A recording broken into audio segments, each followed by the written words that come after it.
Good morning.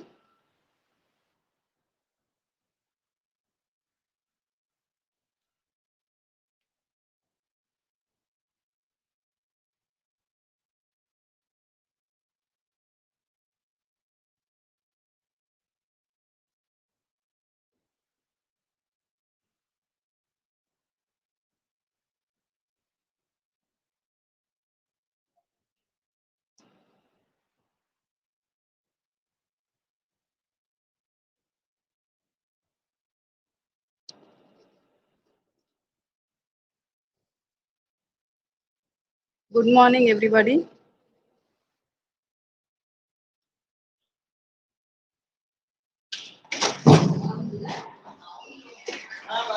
வருது இல்லைங்கண்ணா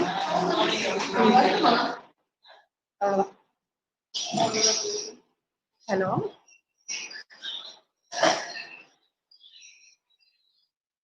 welcome to the Department of Microbiology DGVC College webinar conducted by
எனக்கு போயிடுச்சு.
A very good morning, everyone.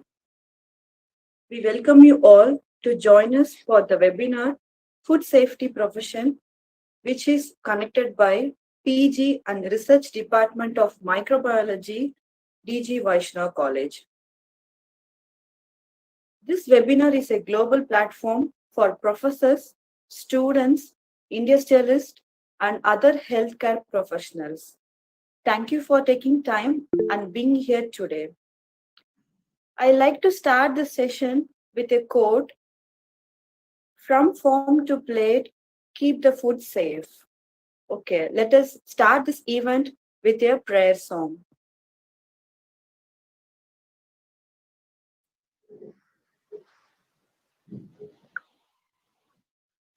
मोदाकरात्तमोदकं सदा विमुक्तिसाधकं कलातरावतं सकं विलासिलोकरक्षकं मुदाकरात्तमोदकम् मुदाकरात्तमोदकम् अनायकैकनायकं विनाशिदेपदैत्यकं नतासुपासुनायकं नमामि तं विनायकं नमामि तं विनायकम् न तेतरातिपीकरं नवोतितार्कपास्वरं न मत्सुरारिनिर्जरं न दातिकापदुत्तरं न तेतरातिपीकरम्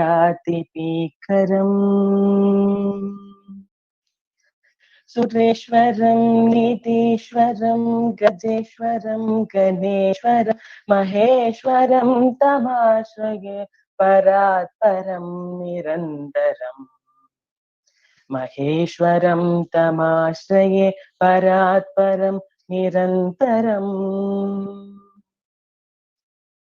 नमामि तं विनायकम्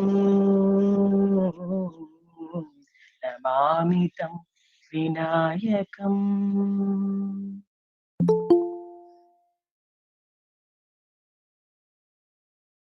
Now, Keshav Krishna will deliver the welcome address.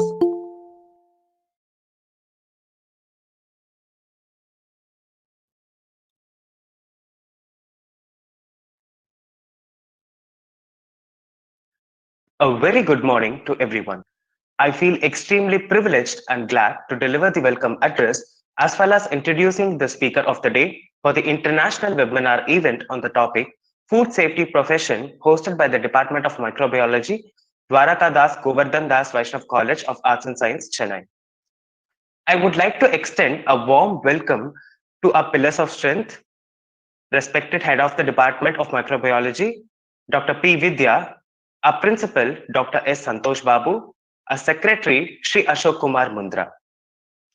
I heartfully welcome our resource person, our speaker of the day, and our very own Dr. Jeevanand Raju, Hygiene and EHSMS Senior Manager, Shangri-La Hotel and Traders Hotel, Cariat Alveri, Abu Dhabi.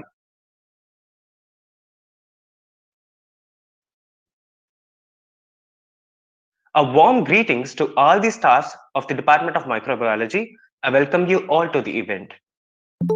I would also like to welcome and congratulate the organizing team of the event.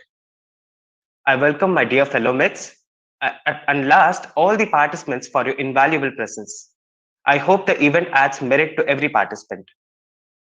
Let's explore opportunities and possibilities. Let's blur the boundaries. Let's break barriers. Let's challenge limitations and learn, learn, learn, and learn. I welcome you all to the webinar.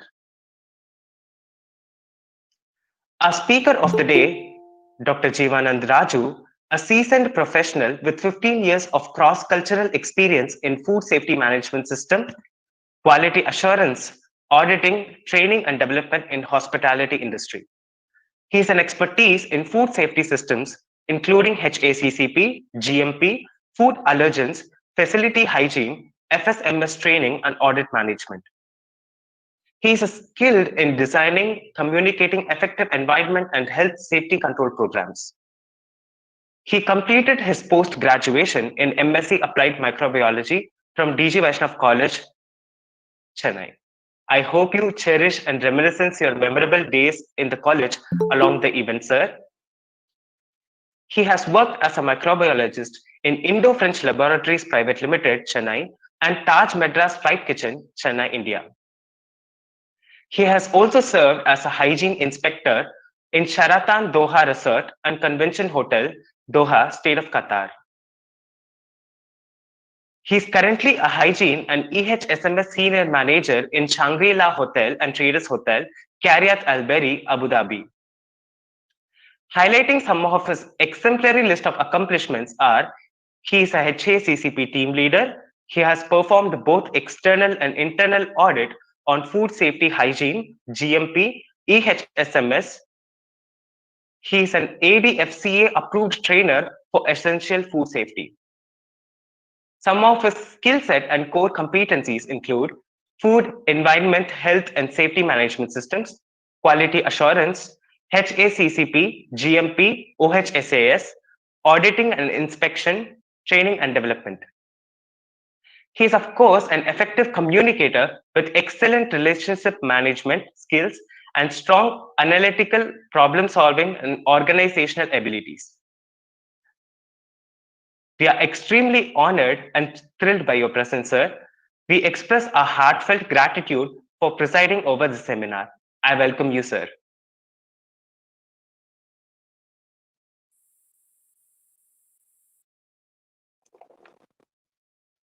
We are privileged to have you, sir. We are enthusiastic to learn more about the topic today. I hand over the session to you, sir.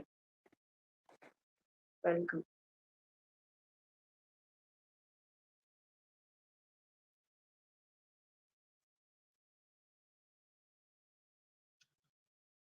Hello, everyone. Good morning from Abu Dhabi.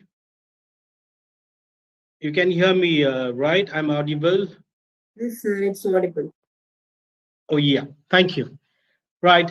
Just to introduce myself, I think one of our college representative has already explained about who I am, what I do. However, this is Jivanand Raju with you today for the international webinar on food safety profession. As mentioned earlier, I have 15 years experience in this, specializing in hotel industry. And yes, this is the right platform to share a brief synopsis of what I do, right? So let's get started. Just give me a minute. Let me share a screen.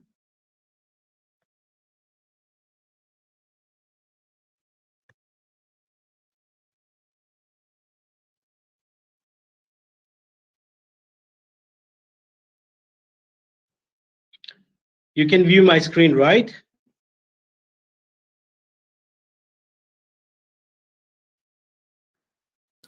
No, sir. No, okay.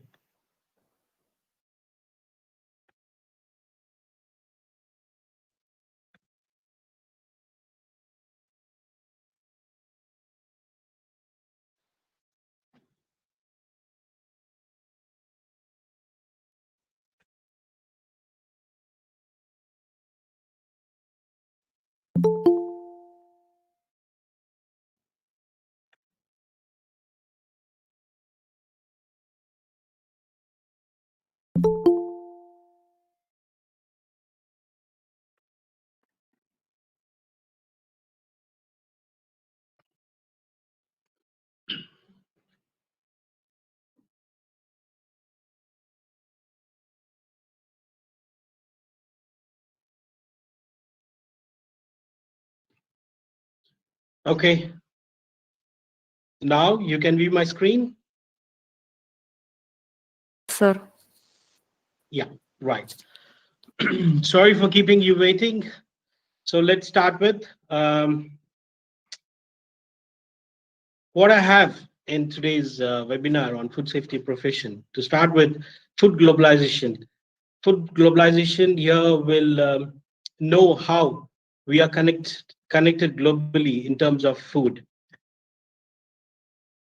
Next will be the foodborne illness. The illness, what are the major illness related to food poisoning? A brief intro about that. and followed by food safety professional, the skill sets, what a food professional need in order to be an efficient professional in terms of food safety. And to that next leads to hazards of or hazards in food, which a food safety professionals a major job to look into. Then it's hazard plan, which I would say it's a major mantra or it's a base where it all applies how to have a control on hazards. And then the last but not least, a prerequisite programs or what we call it as PRP. It's as well a major or essential programs which required in terms of tackling food safety. Okay, to start with, I believe, yes, it's a breakfast time in Abu Dhabi and so do in India as well, or all others who are in different part of the world. And these picture of the burger will be very appetizing, right? Uh, I think it's been the most favorite food for most of them. Yeah, we and the most famous one is the McDonald's. Yeah, we always go to McDonald's. We order for a burger, and it's served in the plate with French fries. Looks very appetizing. But have you ever noticed these plate of burger patty? Where it comes from? What are the ingredients involved in these? Are it's from the same shop or it's from a different place? Yes, this is all about food globalization. If you see in each and every ingredient in this burger is from a different region. I've taken this burger which is based in India, and when you look into the supply chain of this burger, you'll be a bit surprised. The sesame seeds which is on the top, it's from Uttar Pradesh. The icebergs lettuce, which is from Uti Farms, Tamil Nadu. The buns are from Maharashtra, and this white eggless sauce is from Punjab. And again, the batter bread for this patty, what you can see that veg patty, that is from Punjab as well.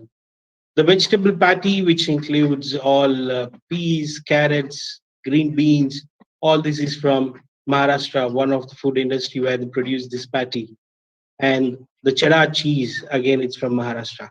So why I have shown this picture, why I have shown the ingredients list is the food safety we all talk about. It's in house, it's just a place where you prepare the food. But when you go into a big industry or when you go into a hotel industry, it's a combine of the ingredients from the different sources globally comes into and prepared and served on your plate. So the risk level in terms of food safety is big. Yeah, so that's the reason. If it is not been protected well, if the chain of these food ingredients which is come in and prepared and served, if is not maintained well, we do have issues in food safety, and this could lead to a major disaster, which is now it's booming and commonly known everywhere, which is called as a foodborne illness. So, which will be the next topic, foodborne illness. Foodborne illness, as you know, it's the same food passage in our body. It is related to digestive system. The symptoms of foodborne illness is major related to stomach ache, diarrhea, vomiting. Uh, of course, through vomiting and diarrhea, there is a lot of loss of fluids, dehydration, and if it's not treated well at time, or if the medication is not taken, it would even lead to fatality. So that's what the impact the foodborne illness can give in. And now this is booming. And people who are most at the risk of foodborne illness are kids, obviously, and elderly people, pregnant women, and even people who are immunocompromised. When you compare with the healthy adult and these group, high risk group, their immunity level is much lesser compared to a healthy adult. So our motto is that if you're able to serve to these high risk group, you can serve the safe food, means the food which you save is safe to anybody. So let's look into uh, this is a data which we got it from WHO. The burden for foodborne disease. Every year, foodborne diseases causes almost 1 in 10 people fall ill and 33 million healthy lives years lost. And as it shows, the most affected group of people is children under five,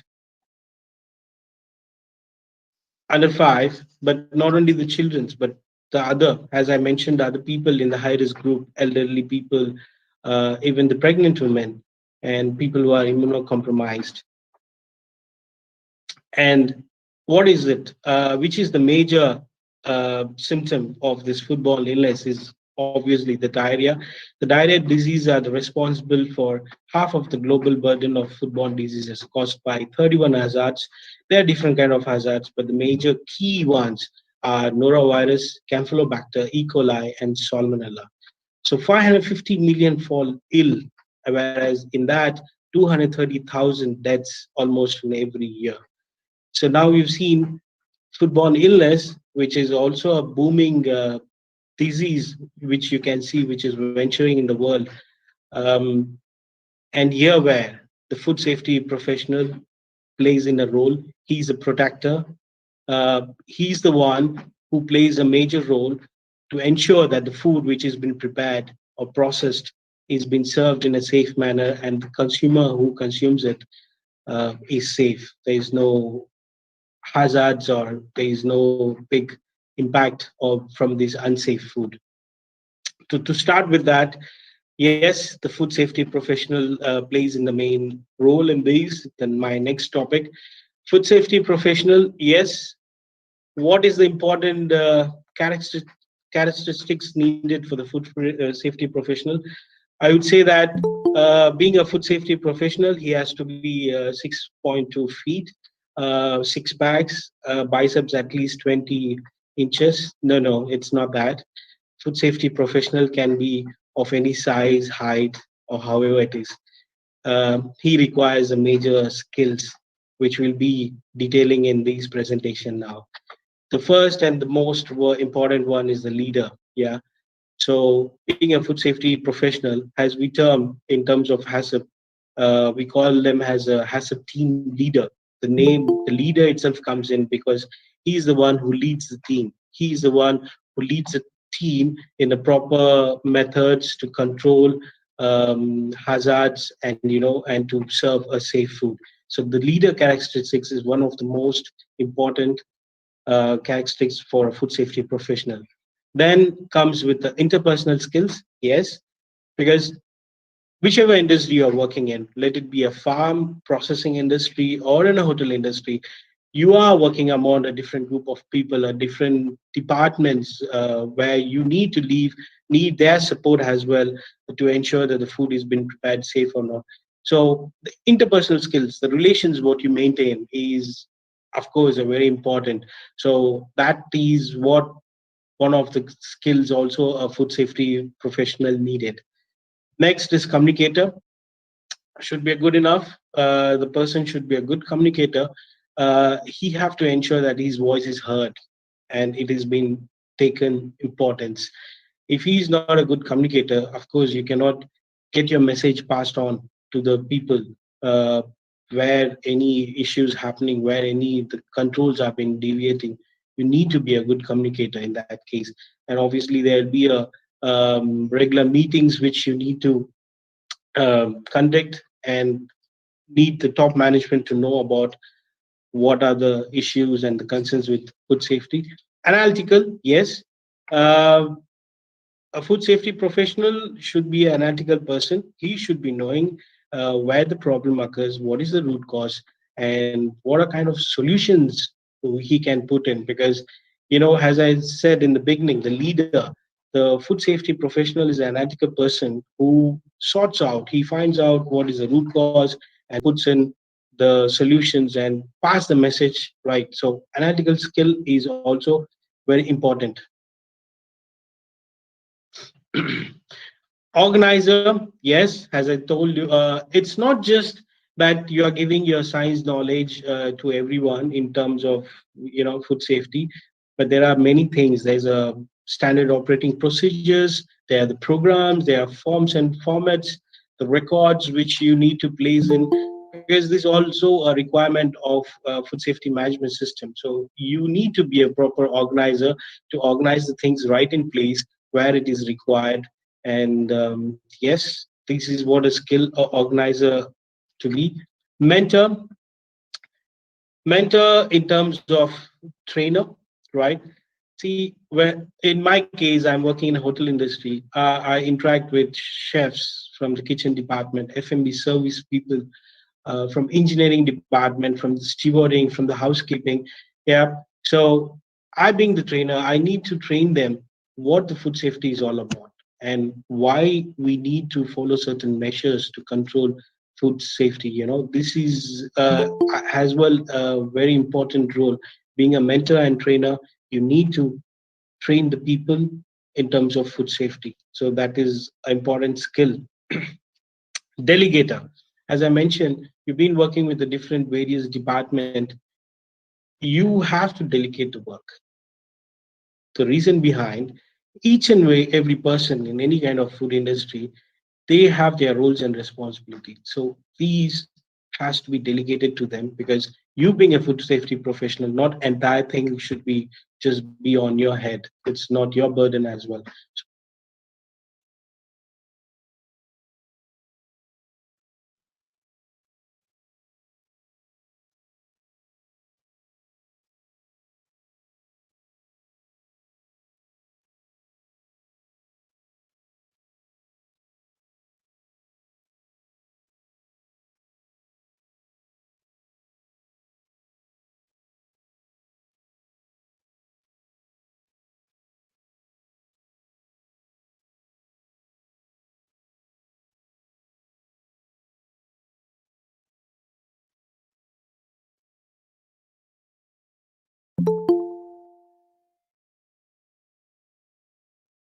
uh,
Sorry, I believe there was a technical glitch. You lost me for a while, right?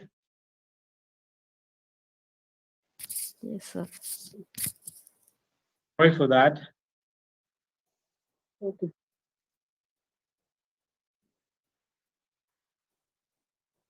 Oh, sure.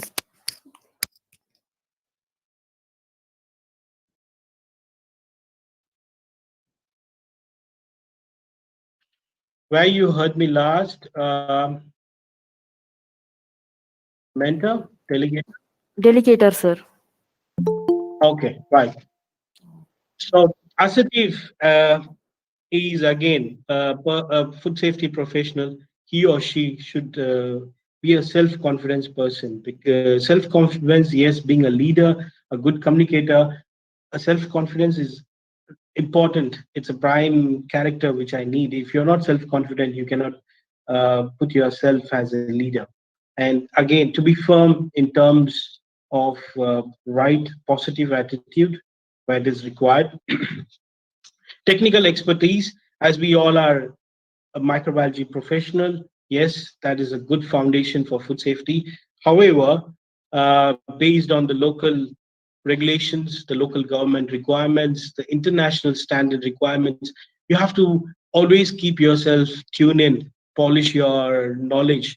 So that's required because as you've seen, a new virus, a new bacteria, or new food safety concerns keep raising where and then. So you need to brush your technical expertise regularly. Last but not least, inspector. Yes, inspector in terms of auditor. Now you have put the things in place. You have made the people understand what you're talking about and make them to do what they have to in terms of delegation. But being an inspector, you need to go and inspect them, whether they are following it. Is the food safety flow is going in the right path? If not, yes, being an inspector, you need to sometimes punish them with a warning letters or any other disciplinary action because negligence and carelessness will not be tolerated because that one negligence and carelessness will lead to a major issue. So, being an inspector, you need to be a firm.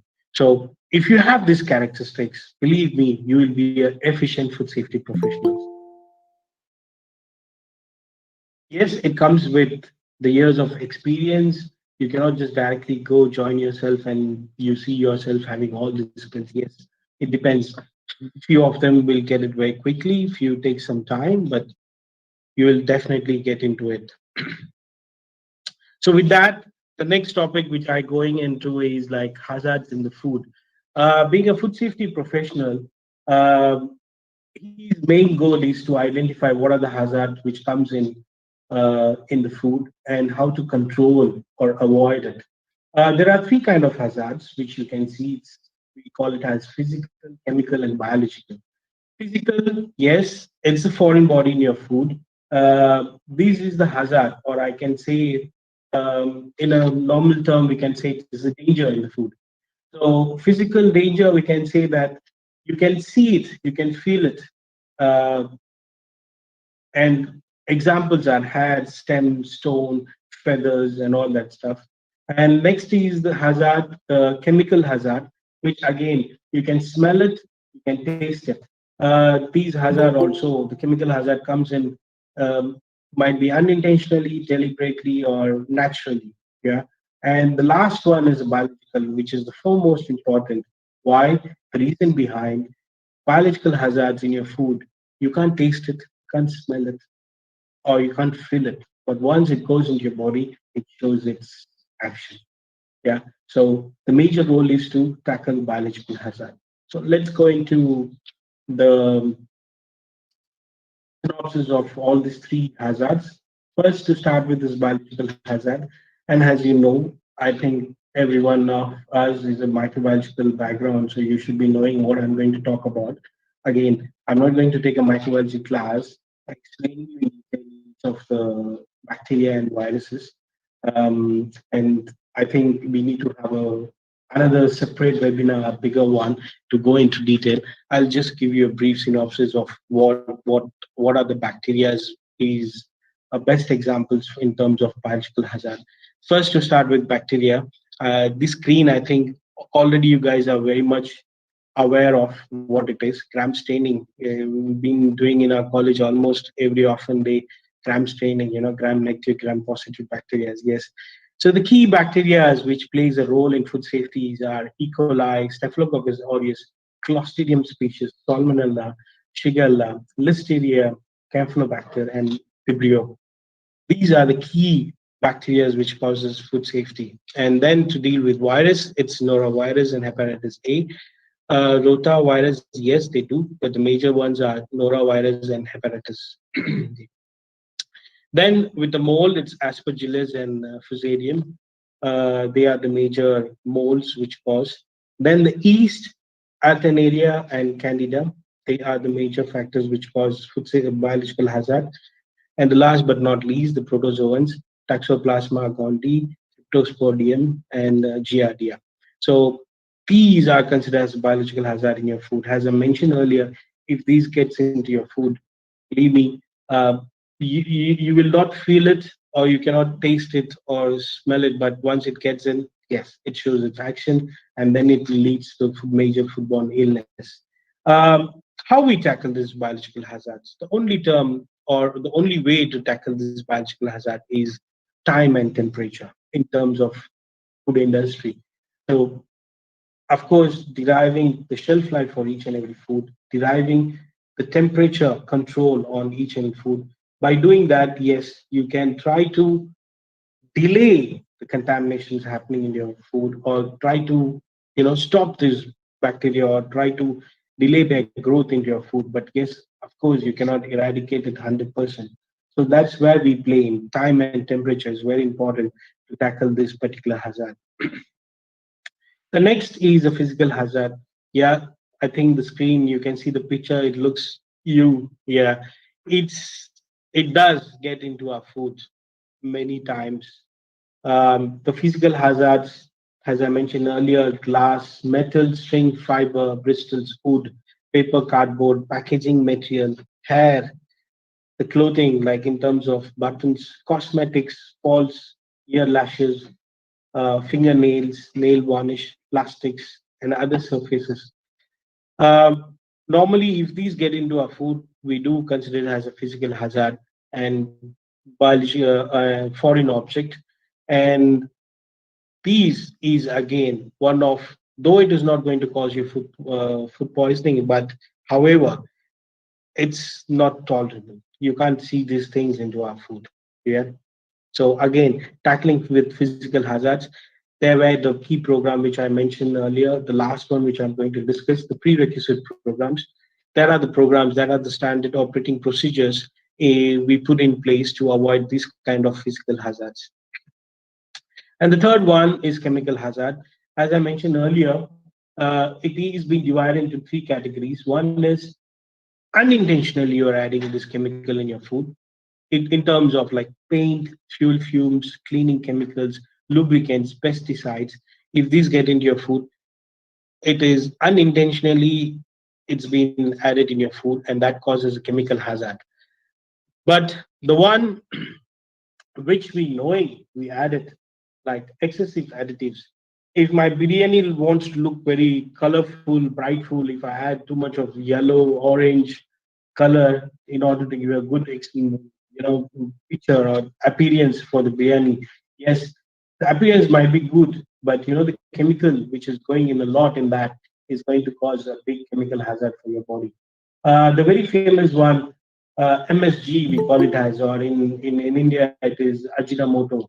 It gives a very good taste to your food. That is one of the main ingredients for the Chinese cuisine and all that stuff. But if you see in Europe and few other countries, there is a big ban on that. The reason behind, as a long-term effect, this chemical hazard impact your brain development or impact the brain.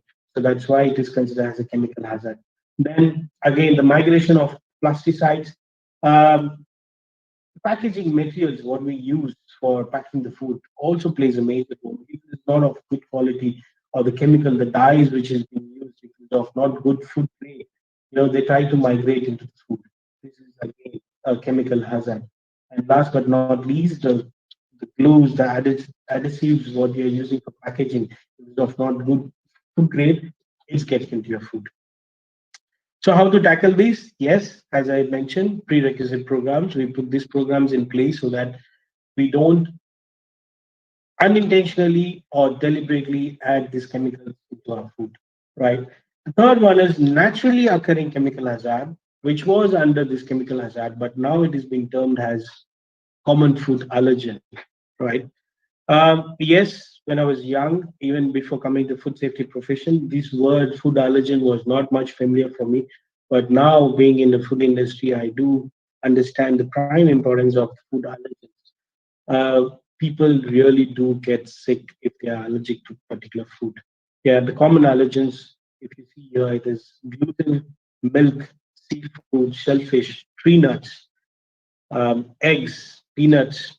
You know, these ones, the people who are the sensitive allergic to these items, mistakenly, if they take an even light amount of these particular allergens, it gives an anaphylactic shock, and even there are few people who have died as well. So these again plays a major role. Now it's booming, food allergens. So if a person comes to you and tells you that he's particularly allergic to any kind of food, you should not take it lightly. It is very important. You have to take care and ensure that you're serving the food which is free from that particular allergen. So, as I mentioned, food safety professionals, the skill sets, what he need and what he need to look in terms of hazards in the food. Yeah, and the second last one is the HACCP model. As I mentioned, it's the foundation for the food safety. I would say that this is the mantra what he used in order to take care of food safety, which is HACCP. HACCP, I would define it as it's a preventive system which identifies, evaluates, and controls all the potential hazards which get into the food. HACCP, again, the full form of it is Hazard Analysis Critical Control Point. Uh, Control point, yes, as I mentioned, first, the main motto is to identify what hazard it is, and then you put a critical control point to avoid to get into our food. So food safety professional use this mantra and he takes his job forward. So there are 12 steps to develop a HACCP plan. Yeah, to start with. First is assemble the HACCP team. The food safety professional, being a leader, he is the as a team leader. He takes the help of the kitchen, the service people, the purchasing, and the stewarding. They assemble a team, and then the next steps goes into describing the product. If you see in the hotel industry, you have a big menu.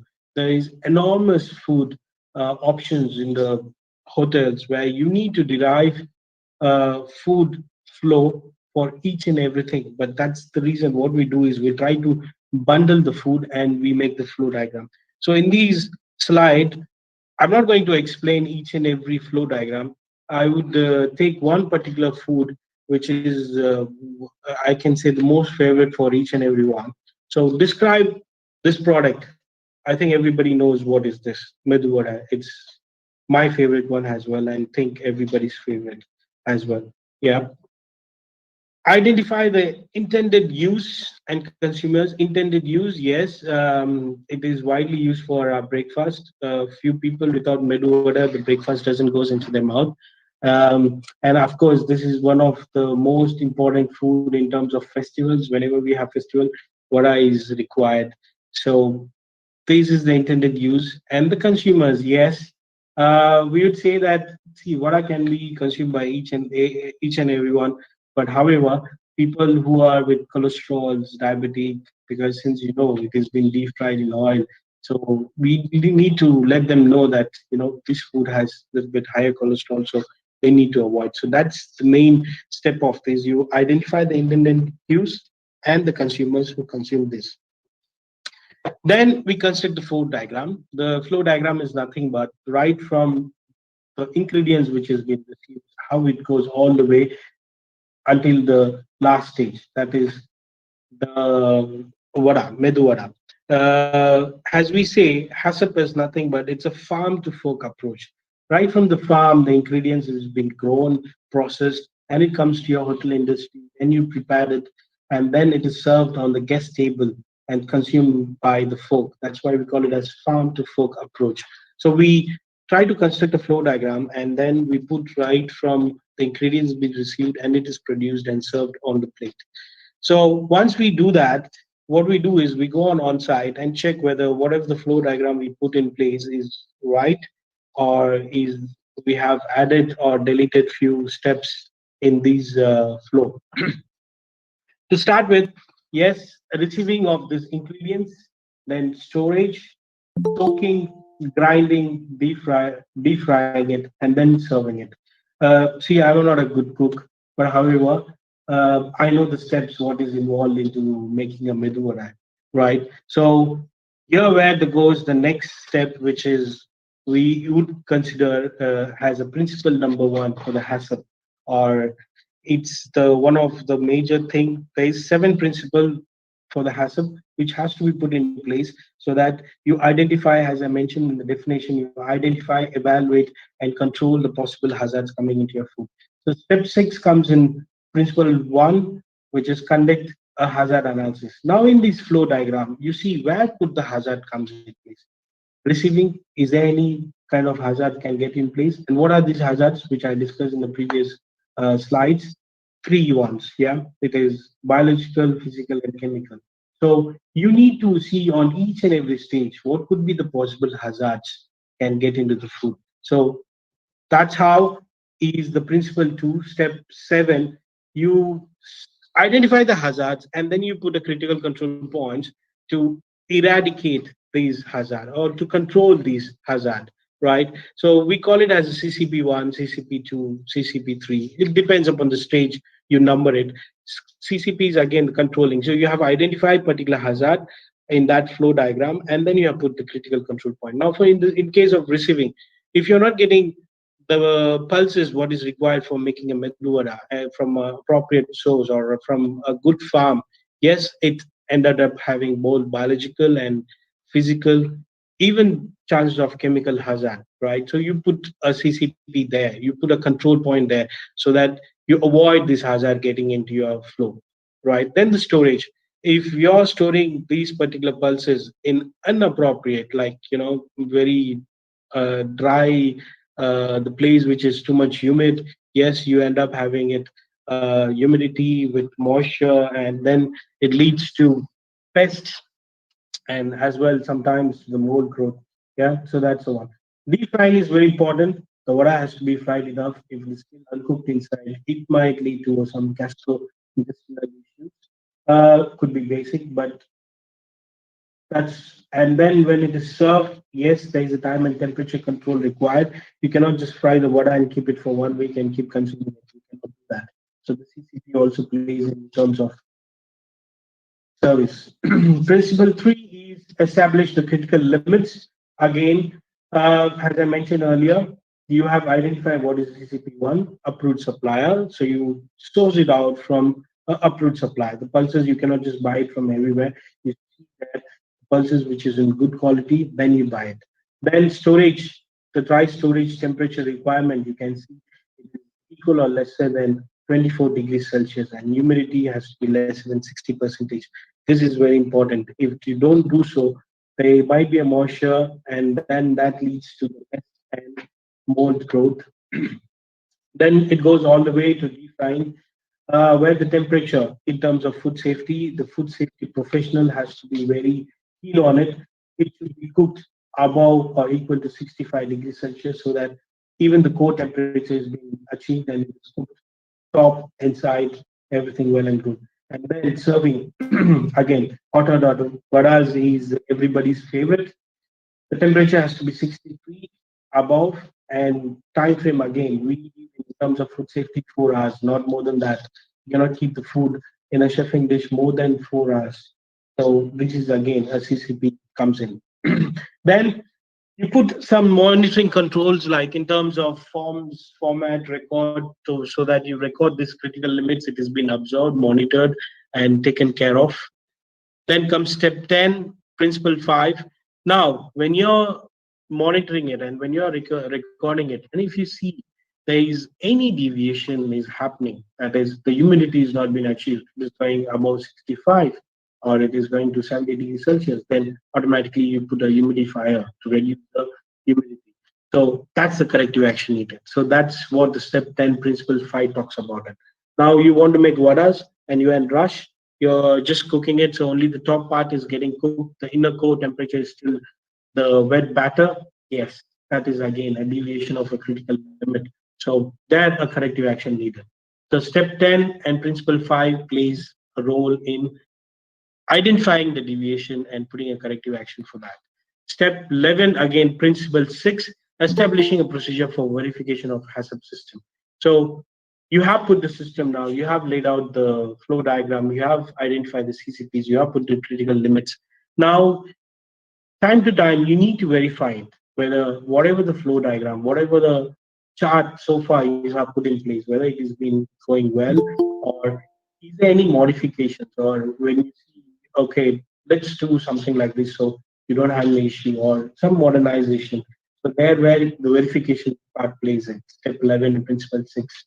And step 12, principle 7, once you do all this, the documentation and appropriate records that you need to maintain, just in case if there is any football illness, outbreaks, these are the records will be evidence for you that you have system in place and you're following it.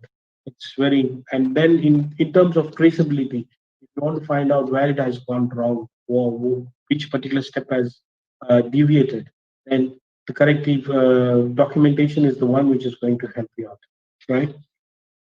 So that's all about HACCP. The food safety professional, once he gets into a food industry, what he looks about is what I mentioned, flow diagram. Yeah.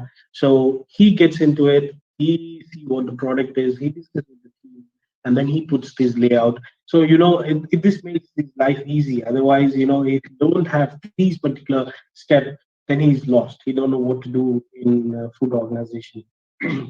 Right. With that, last but not the least, prerequisite programs. As I mentioned, these programs do tackle physical and chemical hazards. So the key prerequisite programs which I could explain is the premises and the structure, the building itself, the flooring, the ceiling, the walls, or there is a separate section for where the meat is been processed, where the vegetables is been washed, where the food is been cooked. Yes, we have to ensure that the flow of the work area is properly designed so that it doesn't give any issues in terms of food safety. Yeah, and it has to be in a good repair, no damage, cracks on the wall. Then these could lead, harbor pest if it is broken, cracked tiles or walls. So premise and structure is very important. The food safety professional plays a main role. In some places I've seen, they have been recruited right from the design of the layout is made. So he comes in and he tells them where and what is required in order to maintain a food safety. Then comes a technical maintenance and calibration. Yes, as I mentioned earlier, take an example, dry storage. If the humidity is not maintained, of course, there is some issues with AC, exhaust system. Not only that, if chilled storage, the cooking, deep fryer, what is required, it requires all a preventive maintenance and regular maintenance so that the machines are working in good condition. And obviously, when we talk about the critical limit, the calibration plays a main role. If we say that, okay, the temperature is at 65, whether the equipment, what you are measuring with is calibrated or not, yes, calibration plays an important role here as well. So these usually taken care by engineering department, but however, food safety professional has to be connected with the engineering so that these programs are being in place. The next comes the cleaning and sanitation. This role is being played by a stewarding department. Cleaning and sanitation is the prime importance. If your area is not being clean and hygienic, whatever the food you produce will not be safe. Yeah, so that is very important. So cleaning and sanitation is again cleaning with appropriate chemical, the food grade chemicals. Again, having the data of MSDS, that which is the medical safety data sheets. Control, clean, regular monitoring checklist. All those comes into these prerequisite programs, which is cleaning and sanitation. And then the personal hygiene and health fitness. Yes, this is again, if the person who is processing the food, preparing the food, serving the food, if he's not in a good health condition, if he's already underlining some disease, he is very contagious and he might contaminate the food, and furthermore, the guests or the people who consume this food as well. So the professionals who are involved, especially in my profession, like in the hotel industry, we ensure that each and every staff working here are in medically fit and they are free from any diseases. And then the personal hygiene, as I mentioned, if he is not following a proper personal hygiene, first thing is he will contaminate the food. Like, just a basic washing hands, taking shower every day, grooming standards, and, like wearing a chef hat or the headgears where it is required. If he don't do that, he ended up giving a physical hazard. So personal hygiene and health fitness is a major importance, and being a food safety professional should be on top of it. And the next one is the pest. Yes, you cannot avoid pest, but you can control it with efficient pest control programs. Yeah, these normally is being done by different departments in each and every organization. But however, in hotel industry is taken care by housekeeping. Of course, though housekeeping is on top of it, they are accountable for these ones. But being a food safety professional, you need to have a touch base or keep monitoring it whether it has been regularly followed, fumigations are occurring in regular place or not. Otherwise, our good friend cockroach gets into our food, that will be a disaster. Yeah. Last but not least, the waste management. Yes, if this is not being tackled, you are going to contaminate the entire environment as well. So managing your waste is very important. Again, if you want to be environmentally friendly, how you recycle your waste, how you sort out your waste, that also applies a major role. These again, as a top, you can see the stewarding department who takes care of this. But again, as an auditor, as an inspector, the food safety professional also need to monitor these waste management, that the programs or the standard operating procedures are put in place and it is being followed. So, as I mentioned earlier, the delegator, right? Food safety professional, being a delegator, he delegates these tasks to all the concerned departments. But however, he is being on top of it and ensuring that they are following these and they are on top of these prerequisite programs. So this is all about the prerequisite programs. I think food safety professionals, right, to start with, he gets into the food industry and he cannot just start right away. He has to have at least, I would suggest you take the internship program, like, 3 to 4 months, just to get an idea. See, whatever I mentioned now, to being a food safety professional, theoretically, yes. But if you go in practically in the food processing industry, you get to know, the pulse of what it is all about. Yep. So with that, I would say this is the task of food safety professional, or the task which I'm doing in my industry right now, being a food safety professional. Um, See, there is no gender requirement in food safety professional. He or she can be a safety professional, uh, provided if you have these skill sets. If you do that, you'll be an efficient food safety professionals, right? So again, what I mean is, yes, we do have a foundation of microbiology, but that alone is required to be a food safety professional. No, as I mentioned, you need to do an internship. That is, you get into a food safety, you choose your field. In food safety profession, there are different field, like farming, in processing industry, food processing industry, distribution, storage industry, and retail industry, and hotel industry. It is just booming, and this particular profession is booming. I mean, it plays a major important role. As I told you, you being a protector, you are the person who leads the team, and you tell them what it is going wrong and how you can control the food safety hazard. So, just doing microbiology, yes, that is a very good foundation. However, you need to have certain skills, or I can say training, which will polish you, which will just shine you to get into more efficient into this particular profession. So these trainings would be like, to start with, food hygiene training. Like there are level 1, 2, 3, 4. It goes in like basic, intermediate, supervisory, advanced, and managing food safety. Sometimes people do jump directly to the advanced managing food hygiene training. I have a touch base of microbiology, so why don't I go? Yes, I do understand, but going with If you are starting from level 2, I would advise yes, that is much good because first you need to know the basics, then only you can go to the higher level. Then HACCP related training, yes. If you need to know more about what is a HACCP, what it is the system, awareness and implementation training will help you out in that. And then next with internal training and the lead auditor. Once you do the lead auditor, you will be a certified auditor in terms of HACCP system to audit the HACCP system, right? And not only the HACCP, the new boom is like ISO 22000. What it is different from HACCP? No, I would say no. It is a collaboration. Now, for example, ISO 9001, which is a quality management system, and HACCP is like food safety management system. Both combined together is what is ISO 22000, right? Food safety management system. So it has gained more importance now in the modern trend.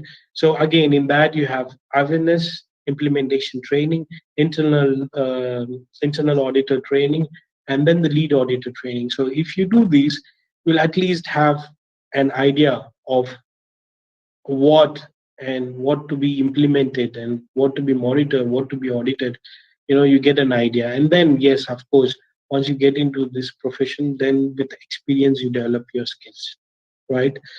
So this is what all about the food safety professionals. But however, like as I mentioned, I'm not only into the food safety, I'm into the environmental health and safety. See, your growth, your profession growth depends upon your broadening your area of expertise. So I thought, okay, health and safety, why not? Yes, it is more or less the same, the auditing system and all that stuff. So I venture into the health and safety. For that, yes, it's something called as an NIBOSH. It's a very good training program. So it is NIBOSH International General Certificate Program. If you do that, it's the base. Even if you're not an engineering background, if you do this NIBOSH, you can be a health and safety professional. Yes, NIBOSH diploma is advanced. If you do that, it will give you a detailed picture of what health and safety is all about. And then there is Ayush, which is again a smaller program. Then it's ISO 45000 2018, like how the HACCP and ISO 22000 deals with food safety, ISO 45000 deals with health and safety. Yeah. So in that again, you have an internal auditor, then you have a lead auditor training. ISO 14000 one, it's the one which deals with environmental safety. Yeah, this is again awareness program implementation and internal auditor and lead auditor training. This will help out to know what it is all about. I have taken these kind of courses, and this is what giving me expertise. If you want me to talk about health and safety, yes, I do can, because I've got the base of what it is. And being in this profession, yes, it's easy, very easy for you to get adopted to the health and safety environment as well. Um, so you can carry on. It's the same, whatever the base where you have found in food safety, you also identifying the hazard here and you're putting the control. But the hazards are a little bit different compared to food safety. So that's how it's going to work. So that's end. I think I've taken big time of yours, but that's what about food safety profession. I've taken a synopsis of it, but yes, if you go deeper and deeper, you can know in depth of what is food safety. And I would recommend, if anybody want to venture into these profession, please go ahead. It has got a good future. And as I mentioned, if you're broadening your scope, then yes, you can lead to a good position in future. Right. So with that, I would say I would give my vote of thanks. Thank you very much, first of all, for everyone for listening me. Now that we have come to the end of this session, I would like to extend my sincere gratification to Dr. Vidya ma'am. She's always been a guidance star for me, and now I'm in this profession, or now I have success in my field. She's the one. She showed these guidance to me on one right day and right path, and I chose it, and I have ventured into these profession. And I've got a good future.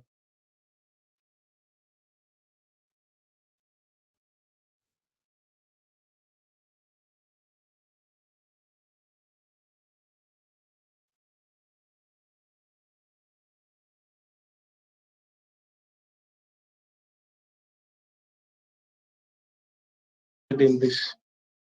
Hmm?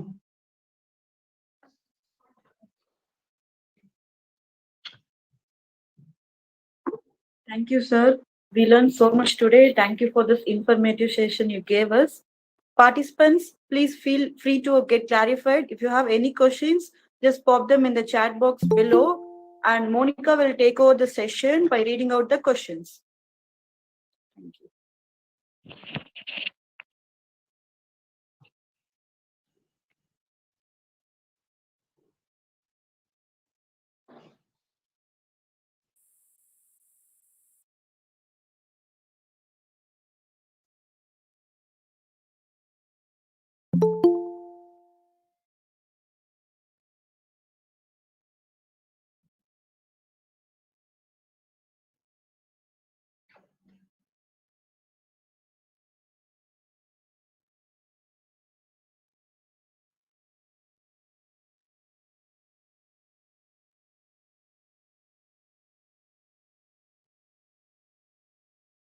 Participants, feel free to ask your queries. Drop your questions in your chat box.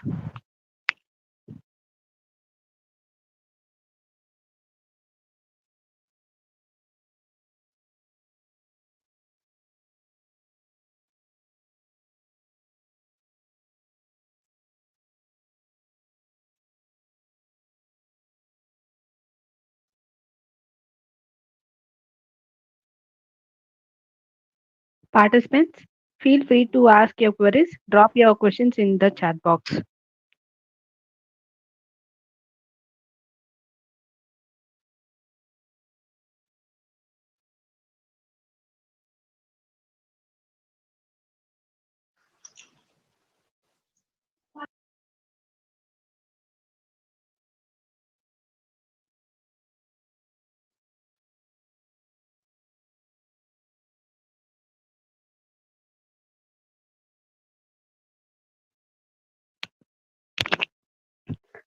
Sir, we have few questions from the participants. Let me read out the questions for you, sir.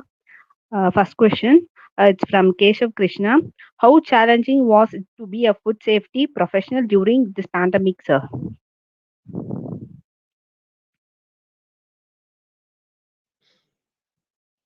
Hi, Keshav. Yeah, it's a very good question. One thing is during this pandemic, we have seen that the coronavirus is not spreading to the through food, which was one good news for being a food safety professional. But however, in terms of health and safety, because the food has been produced by the chefs and all served by other team people and all. There was most challenging one is like to put certain procedures in place, where now in case I'm in Abu Dhabi, we had a stringent local government rules that we being working in a hotel industry, we have to do a PCR testing every 14 days, so in that way we screen ourselves, and we go into an environment where we term it as a low risk, and the products have been produced in such a way. And of course the supplier part again, we play in major role as well. But since, as we have told earlier, coronavirus is not much big impact, or it has been proven so far it doesn't spread through food. Whereas, however, but I think yesterday I've got one news clip. In China, they have found coronavirus in ice cream. Yes, that is booming now. So, of course, the food safety professional doesn't have much into this pandemic, but the protection, prevention, yes. If you see now in our buffet, the food which has been presented, it's all protected. Earlier, the guests used to come and take their food by themselves, but now we don't allow them because we don't check the PCR test of each and every guest. So there is a kind of these protections we put in place, that it is only served by our people who are being tested regularly and whom we feel that they are in a safe zone. Um, Restrictions for the staff, yes, they cannot move freely around. They have to be in their accommodations and to the workplace. That's it. And as I mentioned, the personal hygiene that played a key role in here, because hand washing is one of the important thing what we consider in the food safety, and these has helped out us. They now, I can see the chef earlier who used to not follow this hand washing. Now he knows the reason behind it, and he's been following it. So that's how it played a main role in food safety profession.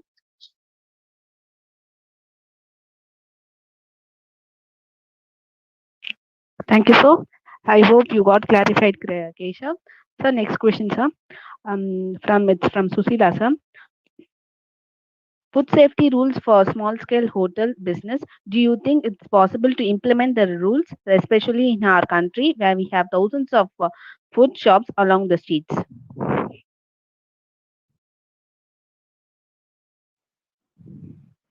Thank you for that question. You know, I would say that, as you mentioned, the country, when I've seen now in UAE, in Dubai, Abu Dhabi, most of the food safety professionals, who are they? They are from India. So people, when I see a multinational people, yeah, multicultural people, when they see that these particular professions, there are a lot of Indians, they say, man, guys, you're from India. So, you might be having really stringent procedures in India. You guys will be really on top of it. But fact is, I know I can't say that. There are small scale cafeterias and small stalls where they serve the food. Yes, do they avoid these food safety measures? The basic ones. Um, I would say that one particular thing is um, the most favorite when I used to be in college. This tallavandi, the cart food, which with the street food we say it. The very nice with them is like they cook the food for that particular day, they bring and they serve it. They don't store it, or they don't extend the shelf life of that fruit.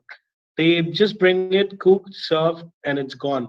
They don't extend the shelf life, or they don't cook for 3 days or 4 days and keep it.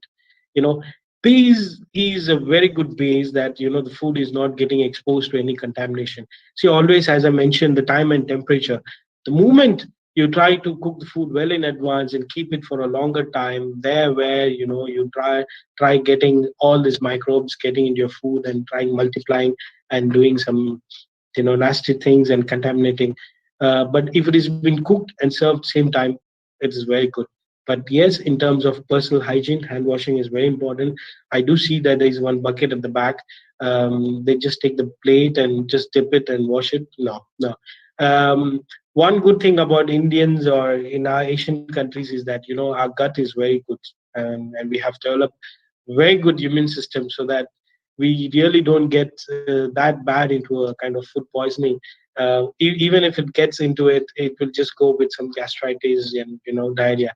But it's not with other cosmopolitan country where the food hygiene is very stringent. Even a small amount of this bacteria would lead them to a big food safety issues. So educating to our people, yes, it is very important. And as I told you, you cook the food and serve it same time, then it's well and good. Only the more importance has to be given on the personal hygiene. If that is taken care, I think it is good. But I think even if you go to the Singapore, Hong Kong, Malaysia, the street foods are very famous and people do relish and eat it. So this is how it is.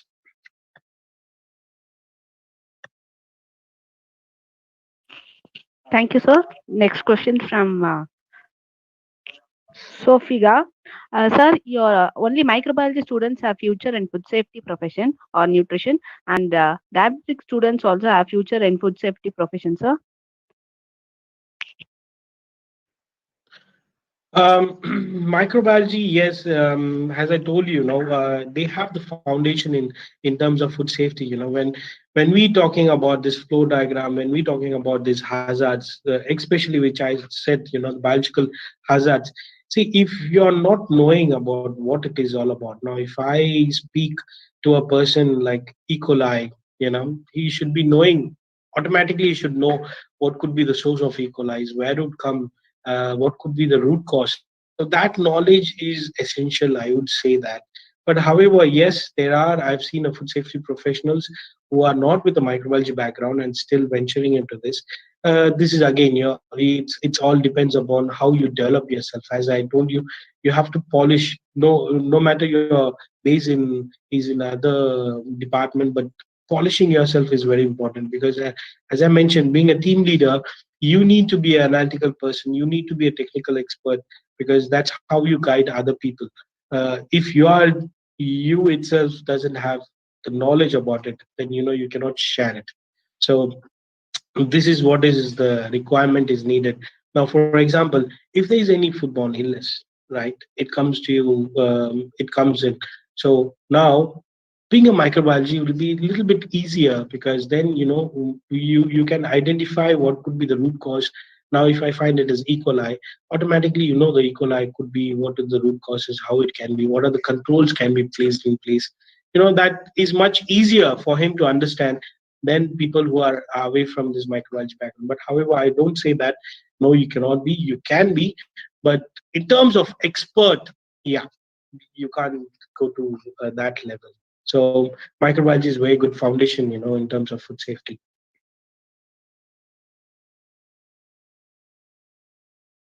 Thank you, sir. The next question from Mantesh, sir. Sir, being a fresher in microbiology, how to train myself to enter into food industry, sir? Yes, being a fresher, as I mentioned, when I was in Taj Flight Kitchen, I would say that, see, I was in a pharmaceutical industry as a QC microbiologist. Everyday job is doing the lab analysis, identifying the QC jobs and all that stuff. When I went into a food industries as well, I didn't have a base of all about it. Of course, Taj Flight Catering was the base for me. I joined there as a supervisor. I learned what it is all about. And please do keep in your mind that once you get in, it's not just you're you're cultivating the bacteria, identifying the bacteria. No, it is not that. It's a vast field. Food safety professionals, once you get in, you need to have at least an internship or at least a training base, there where you learn what it is all about. So being a fresher, you cannot directly jump to the position of manager. You have to start with the stages. Go as internship, then go as associate, then supervisor, then manager, then where you develop yourself and you can be efficient food safety professional. Thank you, sir. Next question from Keshav Krishna, sir. Raw food, especially animals, is considered to be always dangerous. Are raw food lovers always vulnerable to risk?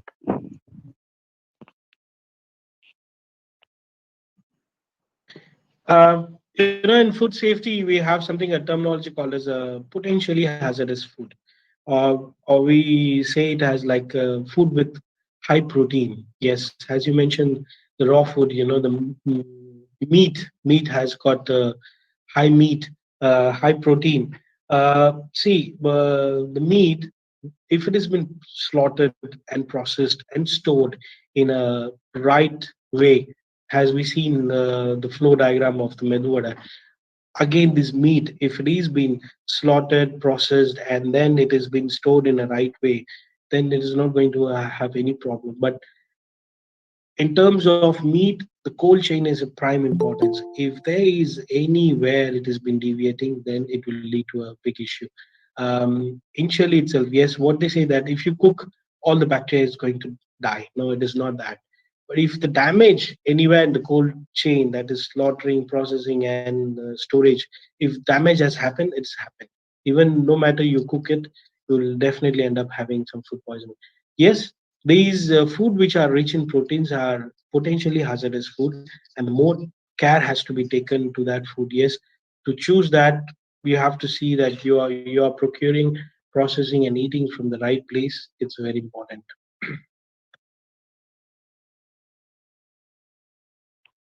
Thank you, sir. Any doubts, please drop it in chat box.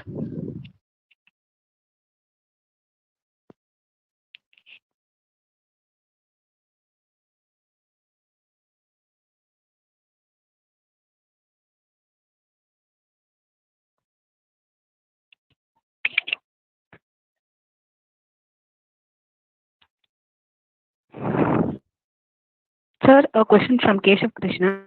Considering seafood markets and bats, sir.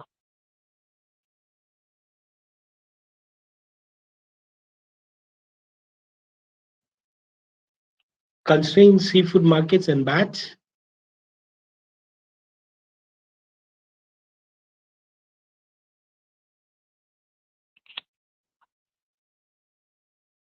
Keshav No, Krishna, no, I can didn't get into, I didn't get what he's wanted to know about.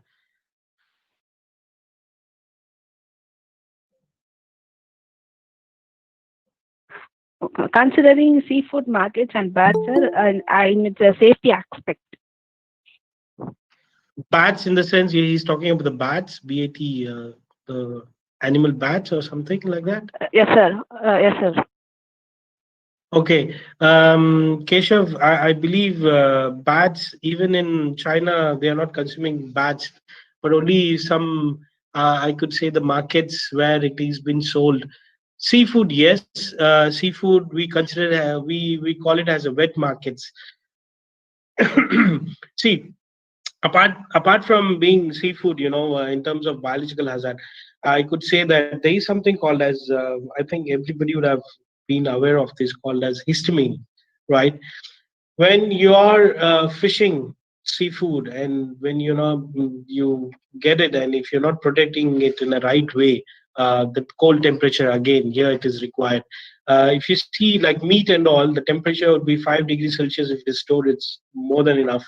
But seafood especially, it requires below 3 degrees Celsius. That's why we can see a lot of, even in the local fish markets, they use this ice because they want to maintain it at 3 degrees Celsius.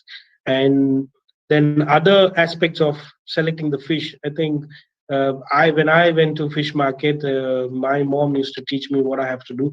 I have to open the gills and see how the colors are, see the eyes of the fish, which is cloudy, and just give a small massage to the fish so that feel it is going, your finger is going in and the skin is coming back or not.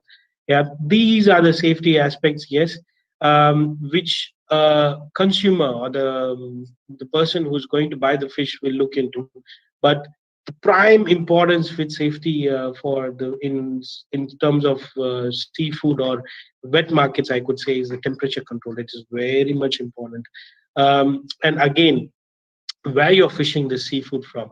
If your water is already contaminated, like Vibrio species, like there is one particular species which is Vibrio parahemolyticus, which is booming now. If the water is already contaminated and you're trying to fish, or you're trying to get this fish from that water, it's already contaminated. So it is very important. You have to see where they are getting this seafood from, and then storing it in at the right temperature is very important, because as I mentioned, histamines, when the fish is trying to die, it produces amino acids in its body called as histamine. And this histamine doesn't get deactivated even if you're cooking it. And once you consume, believe me, it's not just a common allergen. Anybody, once this fish with the histamines get into your body, you will end up having a diarrhea and vomiting until this histamine is washed out from your body. And it is also a food poisoning. So if temperature is taken care of, then it's well and good. Yeah. Thank you, sir. Next question from Niveda, sir. Sir, how does HACCP compares to current food production and inspections program, sir?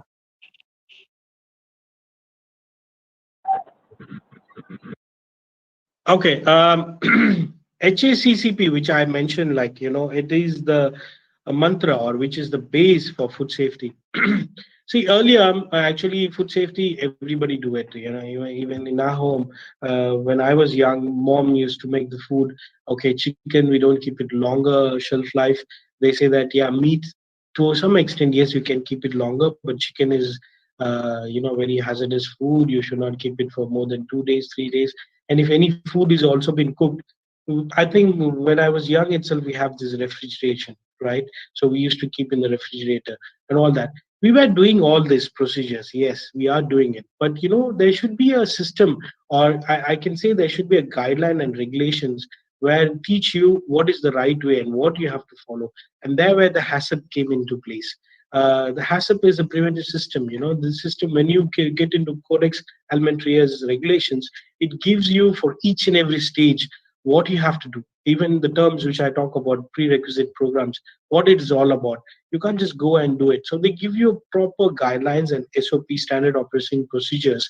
So that will guide you what it is all about, what are the procedures has to be in place, or what are the monitoring required, what are the checklists to be in place. That is a very good base. As I mentioned, if you do a HACCP implementation and awareness training, you get this all. And once you are uh, well versed with HACCP, believe me, you can tackle food safety. So that's how it is. But however, there are other things like a BSI, British Standard, and FSI. There are different regulations. But if you've seen that, all the bases are from HACCP. Every country has their own regulation guidelines and everything, but the base is taken from the HACCP, because HACCP is the old food safety management system which was derived well in before for aeronautics. It was derived by NASA, and from there, yes, people try to get in and they want to do their own regulations and everything, but HACCP still plays a main base, or I can say the foundation for food safety.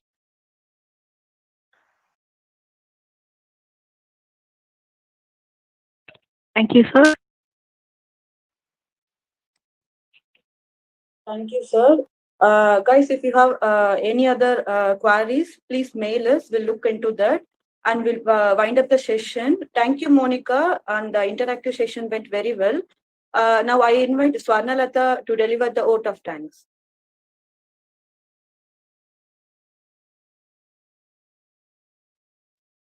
Good afternoon, everyone. Respected and our most distinguished chief guest of the day, Dr. Jeevanand Raju, our beloved HOD, Dr. P. Vidya, honorable professors, and my dear friends. I am Swarnalata and I will be giving the vote of thanks for today's webinar. First of all, I would like to propose hearty vote of thanks to our webinar speaker, Dr. Jeevanand Raju, for presenting today's webinar.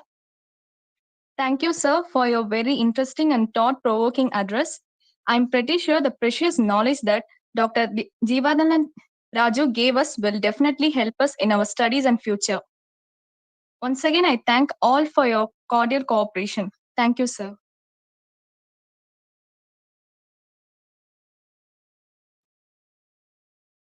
Thank you, sir. Thank you all for your coordination and cooperation. We can disperse now. Thank you all. Thank you once again.